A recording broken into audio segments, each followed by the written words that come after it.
Finally, task 1, let's review.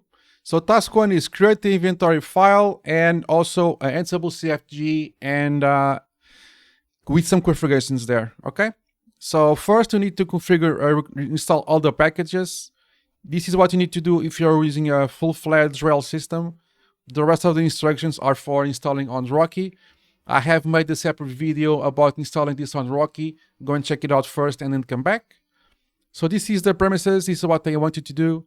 Server A, it's a member of the balancer group. Server B, it's a member of the prod group. I mean, server B and C are members of the prod group.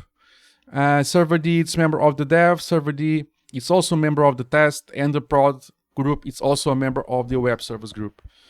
You need to create a config file there, some directories, and some configurations within the config file. Okay. So this is what I suggest. You create the Ansible folder within the DevOps user, then create the roles folder and then the collections folder. And when you create an inventory, make sure you match all the host names that will work with your SSH keys. In this case, I'm using the shorthand version of the host names. It's work for me and makes things simpler. You just do whatever you want. So this is an example. Let's go here for a few seconds. So I have my Ansible folder, and I do have my inventory file. So I'm not going to type in all the YAML files in front of you, because it's just too time consuming for me and for you. I will just have to fix my own typos, because I do a lot of typos. So I just have all the playbooks at already typed and troubleshooted. They just simply work for the most part. So we just save time. I will show the playbooks and I'll explain how they work. But I mean, you don't need to see me typing stuff or copy pasting and fixing the pasting errors. Anywho, inventory file is here. So I have the balancer with server A, dev with server D, prod with B and C, test with server D, and a host and a subgroup with prod. So we'll just build this. It's a very simple file to build. Okay. Then you configure your ansible.cfg. So cat ansible.cfg. So there you go. This is the location of the inventory file that we just built. This is the user we're going to use to connect to the managed hosts to do stuff. Basically, I'm going to use the DevOps. If you need escalation, this is what I'm going to do. We're going to become root and don't use passwords, because we have that already pre-configured in our systems to be able to use sudo without the need of the password. So our sudo words file allows DevOps to use sudo commands without the password. This should be already set up for you in the managed hosts. If it's not, you can do it, no problem. So just need to make sure that the DevOps user can connect from SSH from the workstation to the managed hosts and can sudo without password. That's that. This is where we're going to put the roles path. I will review this in a second in a future task, and this is going to be the collections. We're going to review that in a future task. Okay. So that's done and dandy. And to check, so if you prefer to use RHEL stuff, do use RHEL stuff. If you prefer to use RHEL 9 stuff, you can use RHEL 9 stuff, which is pretty fine. But let's use RHEL 9 for now. So if you're using RHEL 8, just use I can show you. Ansible inventory graph. I mean, you can do that. Let me show you. So Ansible inventory minus graph. This should work still. And it works, okay?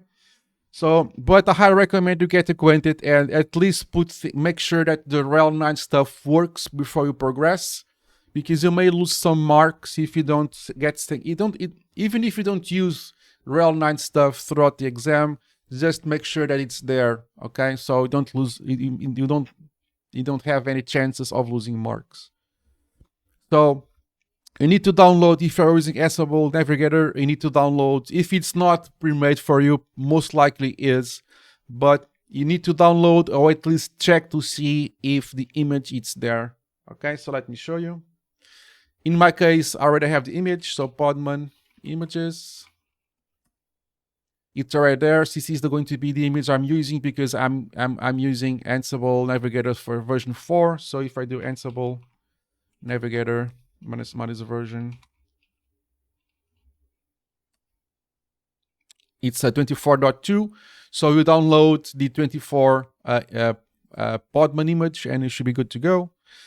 And if you need to download the image, they probably already have something there, an image there for you, and they have the instructions so you can download from some specific spot for the exam because the exam is offline. So they're going to tell you, or your image, your image is here, pull from here. Okay.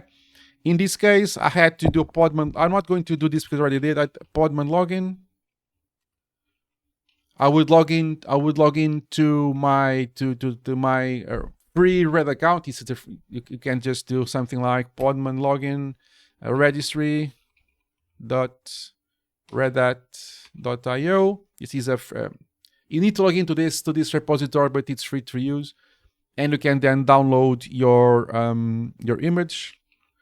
Podman pull. In this case, I just pulled the one that was kind of matched my version, 2.4, and it's RHEL 8, but it's pretty fine. Okay, and you download it. On the exam, you will download the one they want you to download. It's fine. Just do Podman images and use the one they specify you to download, and that you will get it at the ready. Then you just configure your Ansible Navigator file, config file. Ansible Navigator YAML, and this is you need to build. It's probably already there for you, but if it isn't, you need to build this. So just say where is the image, pull if you don't have it, and artifact is false, and just make sure you match this with the image you have with you. Okay. And then you can just do Ansible Navigator -I inventory -m std out -graph, and you should have the same thing. Oh,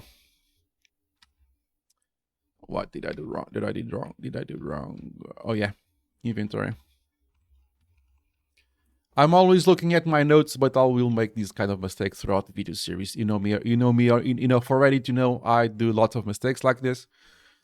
Even though I'm always looking to my notes to make sure I make not many mistakes, I'm going to make the mistakes anyways. So there you go. We have the inventory checked out, and it's working. And task 1, it's done. All right.